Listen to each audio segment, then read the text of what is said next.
আসসালামু আলাইকুম। কবরস্থানের বাহিরে লেখা ছিল, শেষ মঞ্জিল তো তোমার এটাই। আসতে না আসতেই তো জীবনটা কেটে গেল।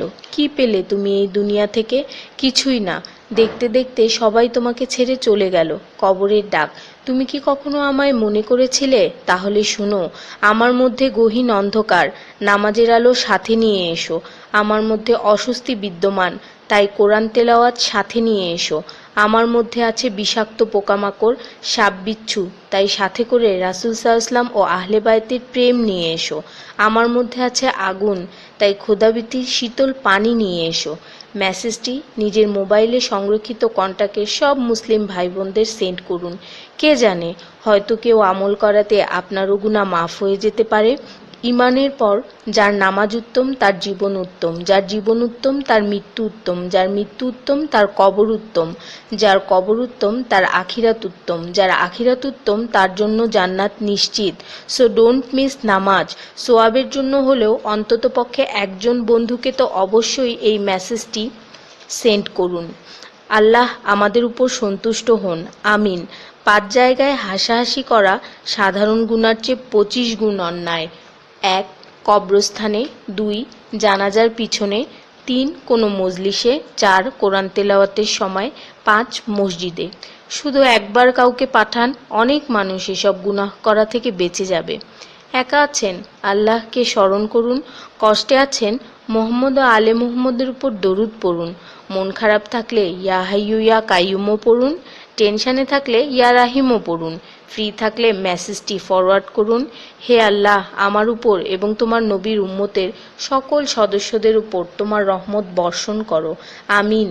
তথ্য: আপনি কি জানেন পবিত্র কোরআন শুনলে ক্যান্সার হয় না? আর যদি ক্যান্সার সেল শরীরে থেকেও থাকে তাহলে তাও মারা যায়। দীর্ঘ সময় ধরে আল্লাহকে সেজদা দিলে জ্ঞান ও বুদ্ধিশক্তি বাড়ে। মাথা ব্যথার সমস্যা হয় না।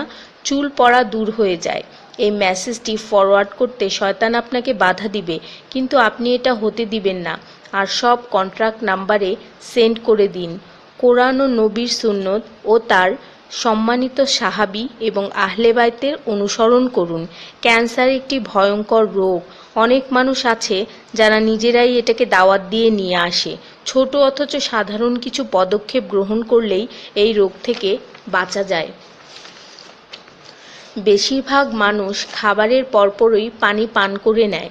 খাবারের পর পানি পান করলে রক্তে বিদ্যমান ক্যান্সারের জীবাণু থেকে তৈরি হওয়া ক্যান্সার সেলগুলোকে অক্সিজেন সরবরাহ করে। নবী পাক সাল্লাল্লাহু বলেছেন, খাবারের আগে পানি পান করা শেফা। খাবারের পরপরই পানি পান করা কলেরা রোগের কারণ, তাই সর্বোত্তম হলো খাবার শেষ করার কিছুক্ষণ পর পানি পান করা। তিনি আরও বলেছেন, 1 চিমটি লবণ খেয়ে খাবার শুরু করো আর 1 চিমটি লবণ দিয়ে খাবার শেষ করো। এ কথাগুলো তাদেরকেও জানিয়ে দিন যারা আপনার কাছে জীবনের চেয়েও প্রিয়।